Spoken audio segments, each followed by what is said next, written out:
ত্রয়োদশ জাতীয় সংসদ নির্বাচনের আর মাত্র 2 সপ্তাহ বাকি। সারা দেশে এখন বইছে নির্বাচনী হাওয়া। হাটে বাজারে, চায়ের দোকানে, গ্রাম থেকে শহরে একটাই আলোচনা, নির্বাচন। কে জিতবে, কার দখলে যাবে কোন আসন। আজ আমরা কথা বলবো উত্তরাঞ্চলের প্রবেশদ্বার বগুড়া জেলা নিয়ে।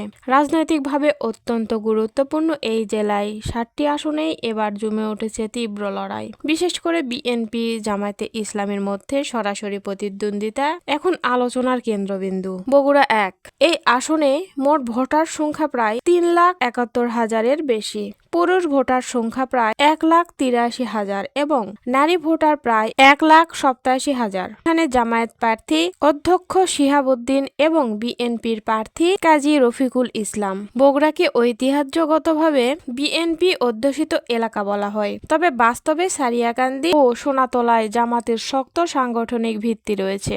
বিশেষ করে সোনাতলায় তাদের দীর্ঘদিনের নেটওয়ার্ক ভোটের মাঠে বড় ভূমিকা রাখতে পারে। অন্যদিকে বিএনপির ভিতরে কিছুটা অভ্যন্তরীণ অসন্তোষের কথা শোনা যাচ্ছে। যদি দলীয় ঐক্য দৃঢ় থাকে তাহলে বিএনপি সুবিধা পেতে পারে, কিন্তু সমন্বয়ে ঘাটতি থাকলে এই আসনে চমক দেখা যেতে পারে। বগুড়া 2 এই আসনে ভোটার সংখ্যা প্রায় 3,40,000-এর কাছাকাছি। জামায়াতের প্রার্থী শাহাদাতুজ্জামান এবং বিএনপির প্রার্থী মীর শায়েস্তা আলম। শিবগঞ্জ আসনটি সবসময় রাজনৈতিকভাবে সংবেদনশীল। এখানে বিএনপির অভ্যন্তরীণ বিভক্তি বড় ফ্যাক্টর হিসেবে কাজ করতে পারে।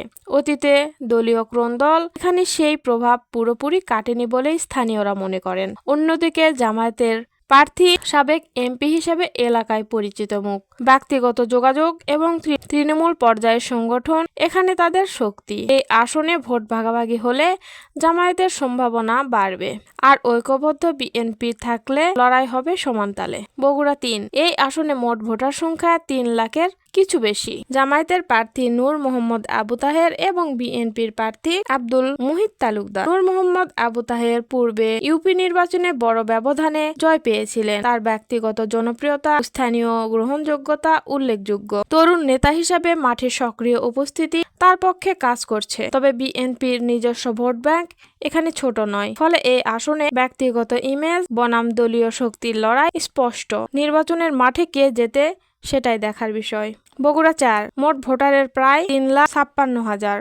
জামায়াতের প্রার্থী ডক্টর মোস্তফা ফয়সাল পারভেজ এবং বিএনপির প্রার্থী সাবেক এমপি মোশাররফ হোসেন। এখানে বিএনপির মধ্যে অন্তত 3টি গ্রুপ সক্রিয় বলে স্থানীয়ভাবে আলোচনা রয়েছে। অতীতে কিছু দ্বন্দ্ব এখনো পুরোপুরি মিটেনি। অন্যদিকে কাহালু এলাকাকে জামায়াতের শক্ত ঘাঁটি হিসাবে ধরা হয়। তাদের সাংগঠনিক ভিত্তি এখানে দীর্ঘদিনের। যদি বিএনপি ঐক্য ধরে না রাখতে পারে তাহলে এই আসনে জামায়াত সুবিধাজনক অবস্থানে থাকতে পারে। বগুড়া 5 মোট ভোটার সংখ্যা 5,61,000-এর বেশি। জেলায় অন্যতম বড় আসন বিএনপির প্রার্থী মোহাম্মদ সিরাজ এবং জামায়াতের প্রার্থী আব্দুল বিমুর রহমান। সিরাজের কিছু অতীত বক্তব্য নিয়ে বিতর্ক রয়েছে, যা সামাজিক মাধ্যমে আলোচিত হয়েছে। এই বিষয়ে ভোটারদের সিদ্ধান্তে কতটা প্রভাব ফেলে সেটি এখন দেখার বিষয়। অন্যদিকে জামায়াতের প্রার্থী দীর্ঘদিন ধরে এলাকায় সক্রিয় এবং স্থানীয়ভাবে পরিচিত। সারা বছর মাঠে থাকার সুবিধা তিনি পেতে পারেন। এই আসনের ফল নির্ভর করবে দলীয় ঐক্য ও ভোটার উপস্থিতির উপর। বগুড়া 6 মোট ভোটার সংখ্যা 4,25,000। এই আসনে বিএনপির ভারপ্রাপ্ত চেয়ারম্যান তারেক রহমান প্রতিদ্বন্দ্বিতা করছেন। জামায়াতের প্রার্থী আবিদুর রহমান সোহেল। এটি জেলার সবচেয়ে আলোচিত আসন। তারেক রহমানের প্রার্থিতা ঘিরে বিএনপি নেতাকর্মীদের মধ্যে ব্যাপক উৎসাহ দেখা যাচ্ছে।